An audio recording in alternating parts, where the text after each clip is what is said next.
My wife quit her job, opened our marriage, and tried to take my house. I answered with cameras, lawyers, and silence. That's the ending. We didn't start there. Most mornings began with highway noise under my tires and a thermos that still burned my tongue at mile 40. I'm a traveling pipeline inspector. Long stretches on the road, industrial sites that smell like rain and diesel, and paperwork that looks boring until a decimal is in the wrong place. It's quiet work. It pays well. Stability, if you can stand your own company. 8 years married. 3-bedroom in a Midwestern suburb I bought for $245,000 before the wedding. Now it's worth north of $500,000. I covered the mortgage and most bills. Lisa handled groceries, meal prep, and the calendar. We split chores around my trips. Camping in the shoulder seasons. Movie nights when we both pretended not to fall asleep on the couch. Friends in small doses. I took it as a pact, simple as good. One afternoon, the house changed temperature without the thermostat moving. Emily arrived. Lisa's older sister, twice divorced. Luggage that rattled with bracelets and opinions. She parked herself at our table like it was a podcast studio. Stories poured out. Impulsive trips to Tulum, hookups with men whose names sounded like stage names, speeches about how being tied down in your 30s is a tragic waste. She didn't ask if we wanted advice. She gave it anyway. Lisa laughed in a new register. Not mean, just empty of us. I heard it and told myself I was tired. Long drive. Not a sign, right? Our routine took small hits at first. Brunches multiplied. Groceries became, well, DoorDash later. I'd come home from a 3-day run and find a fridge that held 2 limes and a motivational magnet. The sink looked like a museum exhibit of last week. I cleaned, cooked an omelet, and told myself the season would pass. Seasons usually do. Emily's visits stretched late. Wine bottles lined up like traffic cones. Words got bigger, realign, expansive, authentic self. I've inspected corroded steel that sounded more honest. She called my job blue-collar grind, like it was a diagnosis. I didn't argue. Silence is cheap until it costs you. Here's the first real shift. Saturday morning, gentle light through the blinds. I'm patching a tear in our camp tarp. Lisa scrolls her phone and asks, almost casual, if I ever feel like we settled too early. My hands paused over the fabric. The needle stood still. I asked what settled meant. She said she didn't know yet, then laughed in that new register again. Would you have heard it as a warning? I tried data. That's how my brain works. I pointed at the house we'd grown into, the savings plan, the trips we still hadn't taken, Glacier, maybe Iceland if we got brave. She nodded without looking up. The screen glowed in her eyes like a second sunrise. Emily texted her 3 times in a minute. The tarp stayed torn. On the road that week, the cab filled with my usual companions, mileage hum, audiobooks about investments, and the steady click of lane markers. Stability still felt like a win. When you work around pressure and metal, you don't romanticize chaos. You respect it and keep your distance. Back home, another micro crack. Our friends came over for a movie night. Halfway through, Emily turned the volume down to tell a story about a conscious relationship with multiple energies. Everyone laughed at the phrasing, even me. But Lisa didn't laugh. She watched me, waiting for something I couldn't name. Later, Emily said love didn't have to be a small box. She looked at our living room when she said it, like the box was painted eggshell and had my mortgage in it. A neighbor waved from down the street as they left. Sabrina, yoga instructor, ponytail, and quiet smile. Harmless moment. Still, I noticed Lisa noticing Sabrina noticing me.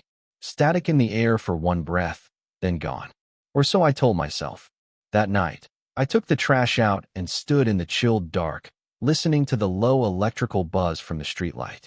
Houses hold their breath after midnight. You can hear it if you're honest. Inside, Lisa and Emily laughed in the kitchen. The laugh wasn't mean. It was new. And new things, in marriage, deserve respect or distance. I chose respect. They chose distance. When I came back in, the wine was lower, and Emily was sketching ideas on a napkin, trips, experiences, a list that didn't include groceries or Monday. Lisa said nothing, just tapped her phone. The needle on our life didn't move, but the sound changed. I didn't know it yet, But the first inspection I failed wasn't on a pipeline. It was on my own house. The fridge hummed like a cheap motel AC, the only thing working. I'd just finished a 400-mile loop. Dust on my sleeves. 2 limes in the fridge, half a salsa, pickles, and mystery brine. The sink looked busy. Lisa looked busier scrolling. Emily sent a reel, she said. I cooked eggs and stayed quiet. Next morning, she quit her job. No warning, no plan. She posted her new chapter before telling me. When I asked what came next, she said, space. I heard, you'll handle it. My weeks turned into drive, inspect, document, drive. Then home to chaos in yoga pants. Brunches multiplied. Packages from influencers arrived like weather. Groceries didn't. She started critiquing my blue-collar mindset, like discipline was a disease. Savings for renovations and retirement? Fear-based, she said. The joint account told a different story. Waffles, mimosas, candles that smelled like expensive fire. At night, she brought home new words, expansion, conscious living. I checked the thermostat. Same number. I kept the house running. Mowed the lawn. Snaked the drain. Replaced the water heater anode because I like things to last. She filmed me and posted so grateful for this man. Then forgot dish soap all week. Gratitude doesn't clean a sink. One Thursday, I came home late. Takeout had colonized the counter. When I turned off the TV, she said I was controlling. I'd driven 9 hours. She'd had brunch and a nap. Naps were part of her healing. From what? Silence answered. I tried to reset. Hike, indie movie, light budget talk. She stared like I was a museum plaque. You don't get me, she said, then mentioned Trent, her boutique gym trainer, like a forecast. Fun moving in. Is that the plan? I asked. Fun. She smiled like I'd guessed a password.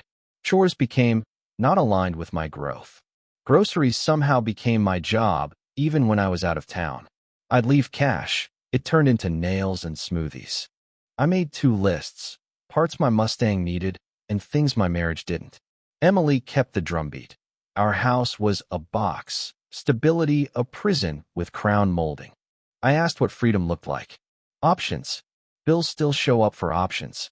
I stopped arguing and tightened routines, garage shelves, labeled bins. The house looked better. We didn't. On the road, I shifted too. Heavier motel gym sets. Better food. Audiobooks on money and law. A quiet plan began to breathe. She called my long drives escaping. I called them funding. Meanwhile, gym memberships bumped up, outfits multiplied, and events started late and ended near sunrise.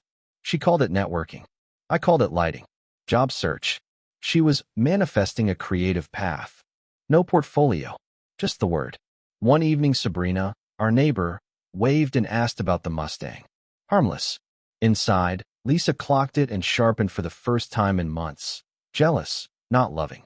Possession, not care. She ate 2 bites of dinner and left to meet Emily for a thing. The house went quiet. Same fridge hum. Different story. That night, she said our routine was killing her aliveness. I asked what that meant. You'll see. Her eyes stayed on the screen. Would you have heard that as a warning? Her idea was almost ready. The speech she'd deliver after my next trip, glass of wine in hand. She thought it would fix everything without fixing anything. She wasn't wrong about the change coming. Just the direction. The wine glass tapped the table like a metronome. Her speech was cued. I'd just come back from 3 days of mud, valves, and paperwork. I put my bag down, washed my hands, and smelled citrus cleaner that hadn't touched a single counter. Lisa sat straighter than usual, legs crossed, phone face down like a prop. Candles were lit for an occasion no one named. She started with compliments. I'm reliable. I'm steady. I'm a rock. Compliments can be bubble wrap around bad news. Then came the pivot. She'd been reimagining what love can be. Emily had opened her eyes. Our marriage wasn't broken, just small. We should expand. I asked what expand meant. She said, outside partners. Not cheating, evolution. The word hung between us like a slow ceiling fan. I watched the blades. Counted them. 5. She kept talking about honesty and passion and how monogamy was a social script. She described freedom with boundaries like it was a spa package. She said we could redesign our vows without burning them. I let the sentences pass by like mile markers. I've sat through safety briefings before explosions. Same tone, different flames. I asked if she had someone in mind. Her breath stuttered, barely. She said it wasn't about a person. It was about possibility. Then she mentioned the gym's social night as an example of community. Trent would be there. Not a person. A possibility with a jawline. I didn't shout. That would have been a gift. I asked logistics. Would our home stay private? Would dates stay outside and discreet? Would we prioritize us? She said of course. She always wanted us first. She just wanted more aliveness. The word did a lot of work. None of it on dishes. I thought about pipes under strain. If they fail, it's rarely the loudest day that kills them. It's the months before. Slow corrosion. Missed inspections. Then a seam lets go. I asked why now. She said she felt unseen. Said my job took me away. Said my saving for renovations proved I feared life. She framed responsibility as avoidance. I felt the argument trying to pull me into circles. Circles spin. They don't move. So I made a choice I didn't announce. Stop saving the marriage. Start saving myself. I didn't agree. Not yet. I didn't refuse, either. I asked for time to think. Her shoulders eased like a bet had paid. She poured more wine and talked about rules we could draft together later. Honesty, openness, check-ins, date nights reserved for us. It sounded rehearsed. It probably was. Here's the thing I didn't expect. A wave of calm. Not relief. Just clarity. Love without respect is weather. It changes fast and ruins roofs. Respect holds. I told her I heard her. I told her I wasn't angry. I told her if we did this, the house stayed off limits to outsiders, and honesty meant receipts, timestamps, the whole file. She rolled her eyes at receipts, like I'd brought a spreadsheet to a poetry slam. But she nodded. She'd nod to anything that opened the door. She asked what I wanted in return. I said peace. She laughed, soft and new. The laugh that had worried me. It sounded like a door latch. We argued in circles for an hour anyway. She accused me of trying to control the narrative. I let the words pass. She said I didn't understand her path. I didn't argue. Understanding is optional. Rent is not. Then she asked the question she'd been aiming at. So, are you open to it? I watched the candle flame bow to the AC vent and stand again. I measured myself. Then I nodded once. Her face lit like a caught match. She reached across the table and squeezed my hand. Victory grip, not affection. She started listing guidelines we could test, casual like picking appetizers. I didn't write them down. Not yet. After she went to bed, I sat with the candle stubs until they died. The house settled around me. Creaks, a soft tick from the hallway thermostat. In the quiet, a plan sketched itself. Short lines, clear edges. Not revenge. Exit. Would you call that compromise or surrender? I slept in the guest room. Not a slam of a door, not a storm out. Just a quiet move of a pillow and a charger. The room smelled like detergent and drywall. Clean. Plain. Honest. In the morning, she made coffee and hummed. She kissed my cheek and said we were brave. I packed my work bag. The thermos burned my tongue at mile 40, same as always. Out on the highway, I kept the cruise steady and the mind steady with it. When chaos smiles at you, don't smile back. Take notes. By noon, she'd texted a heart and a calendar invite. Date night, just us. By 2, another text. Gym social Friday. Thinking of going for a bit. A winky face followed it like a trailer. I didn't scold. I didn't warn. I replied with a thumbs up and saved the screenshots to a new folder whose name made me honest with myself. Records.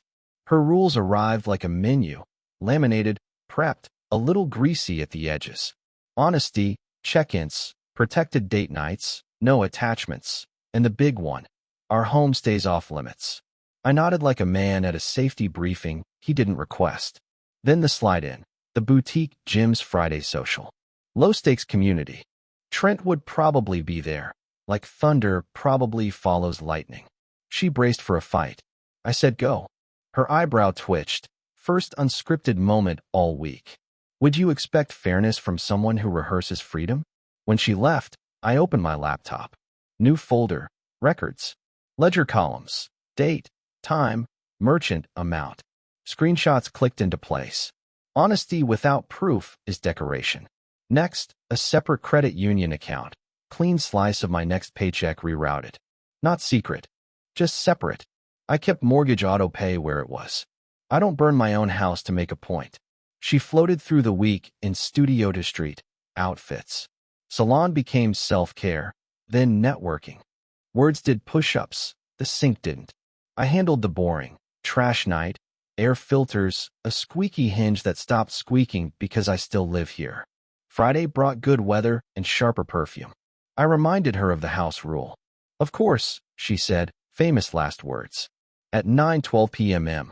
Her story, string lights, gym logo cups, trench-shaped background.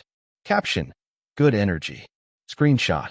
At 11:43, joint card ping, bar tab. At 2:18 a.m. Rideshare receipt to a condo complex I'd never seen. Red pin. File saved. No commentary. She came home draped in someone else's cologne and speed talked. Nothing happened. Time got away. Phones die. I let fence posts blur by. Evidence prefers silence. The rhythm set. Community, nights, late returns, longer showers. My folder grew. My voice shrank. I confirmed logistics, not feelings. When she skipped a check-in, I noted it. Corrosion doesn't argue. It eats. Midweek reveal. She recited our rules almost word perfect. A quick search found the same blog post, same order, peach highlighter bar. Prepared long before my yes. Premeditation leaves fingerprints. You just need the right light. I stayed even. Work. Lift. Eat clean. Pay bills. Her dates scaled from playful to entitled. Tuesday announcement. 2-hour notice. I'm rigid. I moved dinner to Wednesday and didn't invite her. Boundaries whisper until they don't. By month's end, she'd expanded 3 times and scheduled 2 more. I had a calm seismograph of a ledger and a clearer mind. Compete? With who for what? She mistook my calm for consent. It wasn't. It was distance measured in quiet inches. Thursday, she asked if I minded another late gym night. Nothing big. I told her to enjoy it. My work bag was already packed. Friday would test her rules. So would I. Change didn't start with a speech. It started with a belt notch. Motel mirrors are cruel and honest. I swapped road snacks for almonds and jerky, lifted in flickering motel gyms, and watched numbers drop. 2 pounds, then 25. Miles became classrooms. Audiobooks on investing and family law filling the cab. Pressure and proof, my 2 teachers. An older inspector gave me a name, Harold. Family law, late 50s, blunt. His office smelled like oak and patience. I laid it out, the resignation, the expansion, the rules, the ledger, the separate account. He asked dates, payments, the deed. House bought pre-marriage, title in my name. He nodded 3 times. That mattered.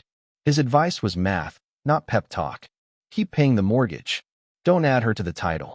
Don't blow up. Document everything. No kids. She quit voluntarily. Support's unlikely here. Be boring on paper. Judges love boring. If she breaks, the house stays private. Rule. Don't yell. Record what's legal. Preserve messages. Keep screenshots. Narratives don't beat numbers, he said. We sketched a blueprint. Stabilize. Document.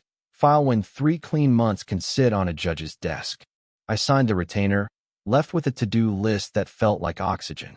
Would you have waited or pulled the ripcord? I tightened instead of sprinting. Stocked the pantry like a valuation photo. Mowed straight lines. Fixed the squeak she'd stopped hearing. Order is a language. Even denial understands it. Her calendar bloomed. Brunches, community, nights, late returns. I didn't chase. I logged. Victory glow made her kinder in a way that said she thought she'd won. I let her think. Finances went on autopilot. Direct deposit split. Individual savings first, discretionary trimmed. Digital copies backed up, paper copies sealed in a weatherproof file. Digital is fast. Paper survives floods. Saturdays moved to a rented workshop bay. My '69 Mustang told the truth under bad lighting. Rust fights back, then gives. Primer dust on my arms, steady ratchet clicks, old bolts surrendering. Maybe I was hiding. Maybe I was finally choosing where my hours mattered. The body changed, the mind followed. When you pick up heavy things on purpose, you stop lifting the wrong things. Lisa noticed just enough to caption a photo of me with a heart. Her friends commented provider and hot husband era. She showed me the likes like trophies. I smiled and checked the torque wrench. I added quiet privacy, new passcodes, 2FA, sensitive mail to a box. Not panic, prevention. Pressure gauges teach you when to add a second valve. On a parts run, I met Mr. Cole, retired Marine, eyes that don't get fooled twice. Had one of those open arrangements once, he said like he was diagnosing a carb. Wasn't open, just open season. No lecture, just a nod toward my house. Don't let anyone move the goalposts on your property. Harold's line echoed, numbers over narratives. A plan, not a scene. By Friday, my ledger could pass inspection. Her freedom cost dollars and nights. My anger cost nothing. I invested it in muscle, order, proof. I pulled into the driveway with brake dust on my hands and detergent in the passenger seat. Sabrina walked by with her dog, asked about the Mustang. Clean hello, collar jingling, cut grass air. Inside, I set the detergent down and heard a car door. Lisa, early for once. She saw Sabrina's wave through the window and froze just long enough to tell me what she still valued. Not honesty, possession. I straightened a stack of mail that didn't include a single bill with her name on it. The thermostat never moved, but the temperature changed. I had a blueprint, a ledger, a lawyer, and a body that could carry all three. The next move wouldn't be mine. The socket slipped, barked my knuckles, and I tasted rust. I laughed once. Late Saturday light. Hood up, radio low, carb cleaner in the air. Sabrina, 3 houses down, wandered over, calm, ponytail, water bottle. Asked about the Mustang. Then, careful, people had seen Lisa out with the same trainer. Trent, did our open thing go both ways, or was it tilted? Gravel crunched. Lisa pulled in, saw Sabrina, saw me, and froze her smile like a wrong password. Inside, she said, courtroom voice. In the kitchen, questions came without oxygen. Why was Sabrina here?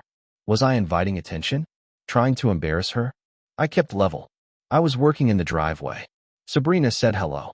If we're open, her idea. Sabrina is different, she shot back. Close neighbor. Had a thing for me. Off limits. The fine print I'd never seen. She called it boundaries. It sounded like monopoly. I reminded her of her own rule. The house is private. Sidewalks don't break vows. She called me technical. I am technical. It's why bridges stand. She stormed off to meet Emily for a thing. I bled the brakes until the bubbles were gone.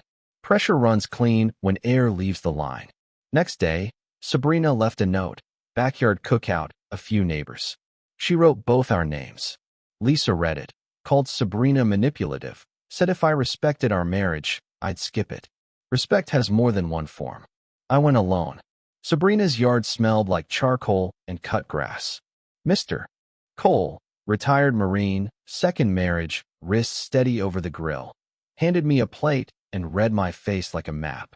I gave him the non-gossip version, long roads, open rules, one-sided enforcement. He stared at the burgers. Had one, he said. Wasn't open. Open season. No drama. First wife wanted adventure with rails. For me, not her. Competing made him mean and broke. The end cost him a couch, gear he loved, and a year of sleep. Then Irene, then a yard that stayed mowed. Don't play on a tilted field, he said. And don't let anyone move the goalposts on your property. He glanced toward my house like he could see the deed. Would you take advice from a stranger with burger grease on his wrist? I listened. I didn't confess.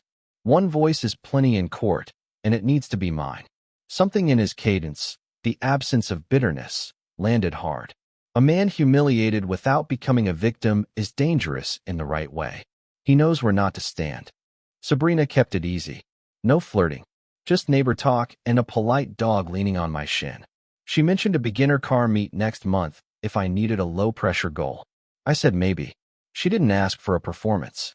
I didn't know one. At home, Lisa was scrolling at the table, shoulders high. How was your little date? Cookout, I said.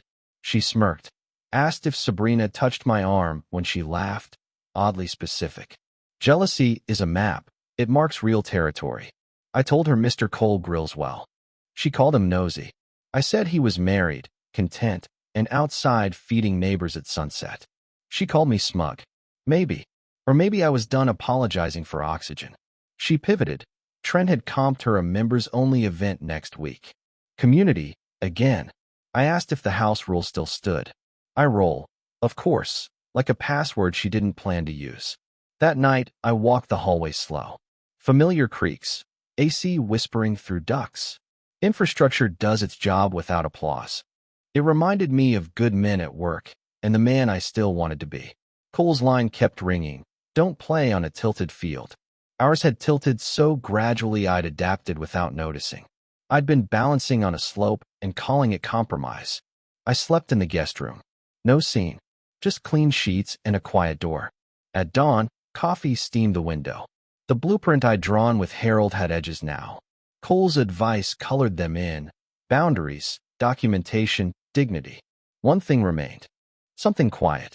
Something legal. Something that would turn gaslight into daylight. The lens was smaller than a dime. The choice wasn't. Common areas only, Harold's rule.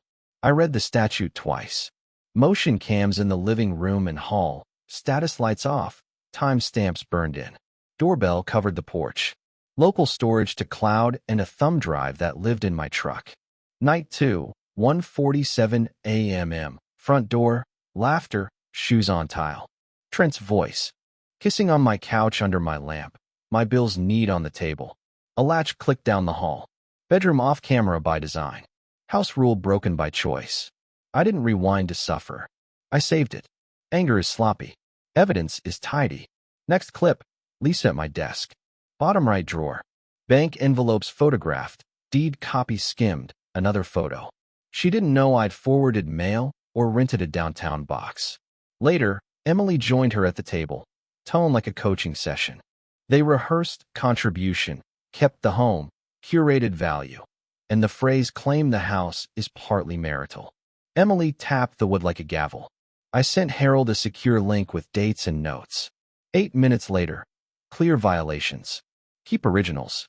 Don't confront. Useful for occupancy/property. I moved heirlooms, the 69 title, and hard copies of statements to a storage unit that smelled like cardboard and old varnish. A duplicate drive with the clips went into a waterproof pouch. Then I got boring on paper, lowered the joint limit, fattened my individual account, kept utilities and mortgage surgical, froze credit, tightened passwords. Not panic. Maintenance. The cameras kept telling the truth. Another man, not Trent, on my couch. Less laughter, same tour. Rule broken again. The kitchen mic caught her testing my fireproof safe's weight, then rifling keys. That night, Emily called on speaker. A lawyer's name, Dana, floated in. Plan, argue contributions and lifestyle. He's always gone. Call it abandonment. Lines rehearsed like an audition. They forgot numbers due casting. I built a clean timeline. Couch clip, desk clip, planning call. Annotated like weld defects. Date, observation, failure mode. The engineer in me was wide awake. So was the deed holder. Harold called back. Good chain of custody. Tone neutral. We'll file occupancy soon. Don't discuss the cameras unless required. Mechanic voice. Tighten this. Don't strip that. I photographed every room like an adjuster. Wide, then serials. It felt like saying goodbye without leaving. The act steadied me. Lisa breezed in glossy and bright. Girls' strategy night at Emily's. Okay with leftovers? The room still carried Trent's cologne like a headline. I'll be in the garage, I said. Boundary, not indifference. Before midnight, the hallway cam woke again. Lisa opened my desk, pulled an old checkbook, shot the register, then texted, likely Emily. No conflict on her face. Aim. I copied the clip to the drive and pinged Harold. They're preparing a house claim despite zero contribution. Footage attached. No feelings. Feelings don't file. The house settled. I killed the garage light and lay in the guest room, fan indexing minutes. Somewhere between 1 and 2, ice clinked, a cushion sighed, and a familiar male voice got comfortable in a room he didn't pay for. My brother's bourbon breathed oak from the shelf. I got up. No camera in my hand. Just a line in my head. The rule was already broken. Now it was time to draw the boundary in daylight. Trent was on my couch, ankles wide, drinking my brother's bourbon. He toasted me with my glass. Cute. I didn't rush. Keys in the bowl. Brighter lamp on. The one that strips excuses. Lisa laughed too hard. Trent said something about my chill energy.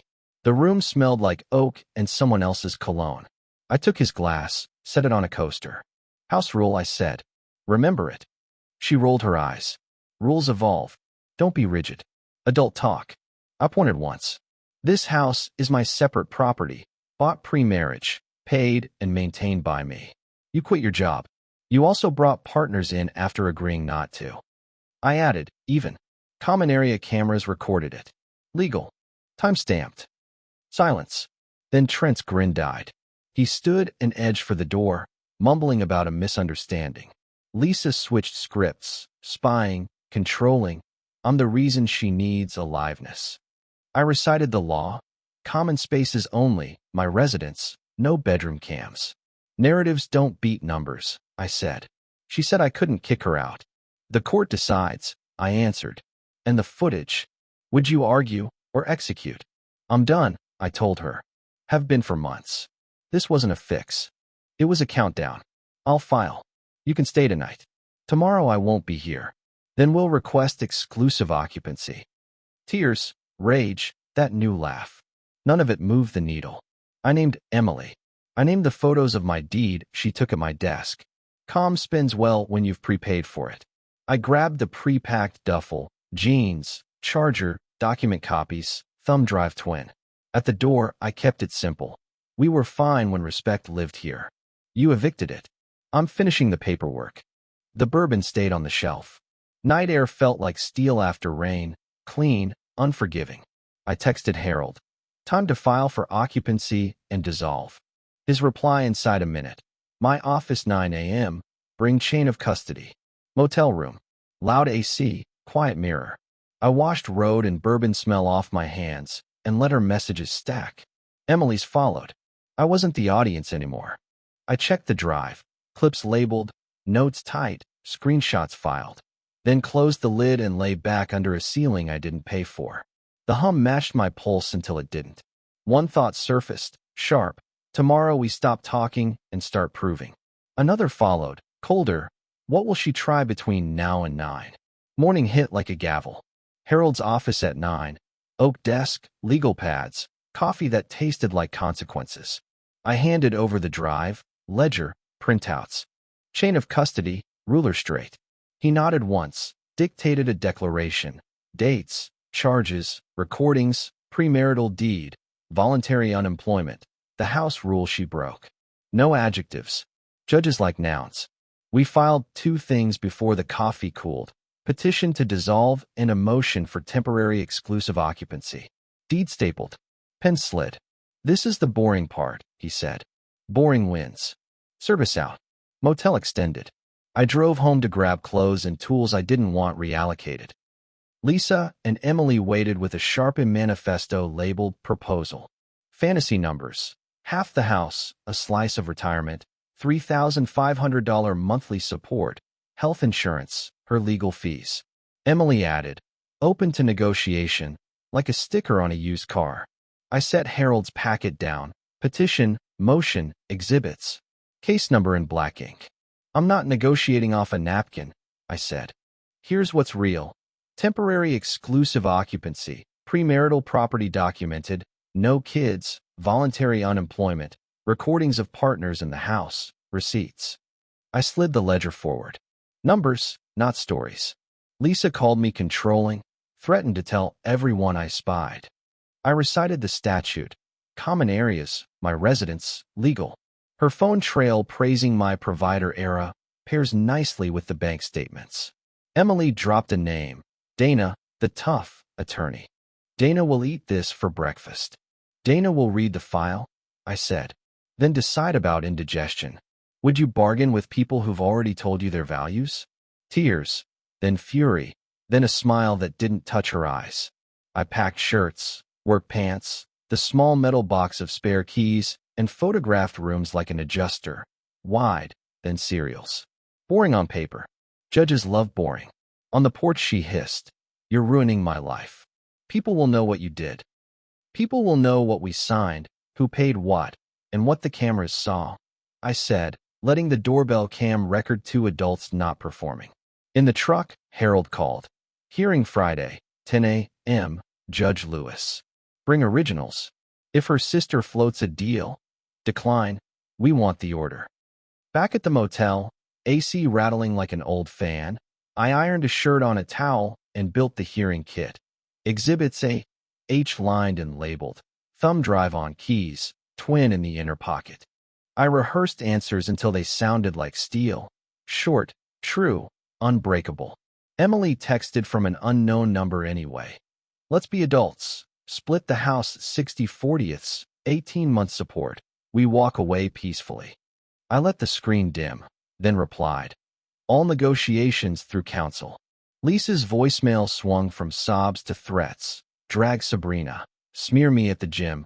Say anything for a better story." I saved it to records with timestamps. Voices don't know who they're talking to. Files do. Sleep boxed with the AC hum. At 2:11 a.m., a car alarm yelped and cut out. I breathed in, out again. You can't control the hallway. You can control the file. Morning plan. Go to work, inspect a line, buy a tie at a strip mall. Friday isn't about fashion.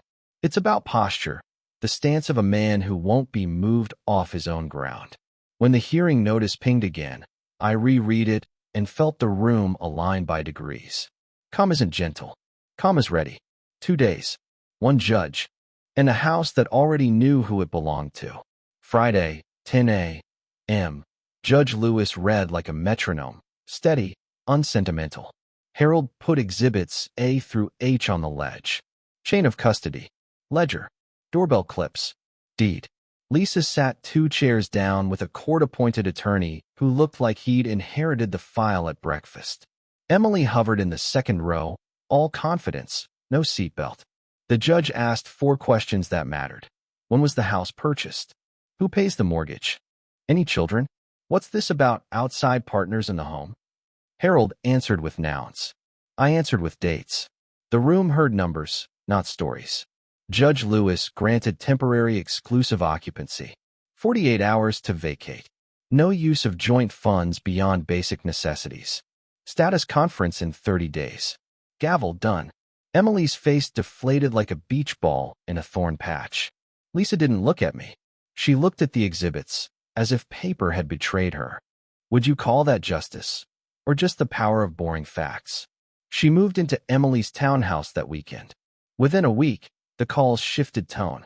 Turns out, expansion doesn't buy groceries when the bill has your name on it. Emily texted once about help bridging. Harold replied, through counsel. The silence after that had weight. We kept it boring.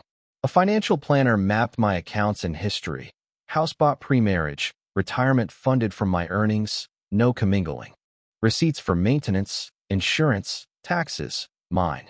Lisa's contributions these last months, brunch, networking, and violations of a rule she wrote. Discovery took one afternoon. Dana, the tough lawyer, reviewed the file and declined the case. Her paralegal sent a polite 2 lines about misalignment with firm strategy. Translation, facts lose here. Her court-appointed counsel floated a softer offer. Harold slid back mine. She keeps the paid-off compact car, gets a one-time $12,000 payment, and walks. No support. I keep the house, pension, and retirement. Clean break. He attached the footage index and the ledger summary like guard dogs. 2 weeks of bluster followed. Threats to go public, to drag Sabrina, to relabel the past. Then daylight. The signed agreement arrived at 4:38 p.m. on a Wednesday, e-filed with a judicial nod. For months after filing, the divorce stamped final. No fireworks, just a stamp. She came by for the last boxes near dusk. The living room was tidy in a way that makes people confess. She stood by the bookshelf and said she still loved me, that we could start over, that the experiment had just gone too far. The word experiment hung there like a failed lab report. I told her the truth. Respect moved out. I changed the locks. She cried, then tried to laugh like old times. It didn't land. I walked her to the door without touching her elbow. The door closed quietly. The house exhaled. Months unspooled in straight lines. Work, then the gym. Good food. Sleep that didn't barter. I finished the Mustang's wiring harness, set the idle, and listened to that first clean rumble that says, "You did this right." Mr. Cole waved from his driveway like a lighthouse. Small, steady signal. Sabrina and I grabbed coffee once at the place near the park. Clear air, no agenda. She said the car sounded healthy. I said thanks. We left it there. The house felt bigger without the noise. I fixed what squeaked and oiled what groaned. I planted 2 maples out back because someone should enjoy the shade I won't need. On Sundays I sat with the windows open and let the AC rest. You learn to hear neat things when chaos stops talking. Sometimes I think about the night Trent toasted me with my own glass. It's funny now. In a way, steel can be funny once it cools. That was the moment I stopped trying to hold a shape that didn't fit. Revenge never interested me. Gravity did. Things falling where they truly belong. People ask if I'm dating. I'm not. I'm choosing. There's a difference. Harold says my case will get cited in quiet ways, exhibits over narratives, and that I was a good client because I never tried to be dramatic. I tell him my job is pressure and proof. He says mine too. Would you have done the same? I walk the hallway at night sometimes, palm on the wall, feeling the faint rush of air through the ducts. Infrastructure doing its job without applause. That's the life I kept. That's the man I stayed. She lost everything she tried to take. I finally slept.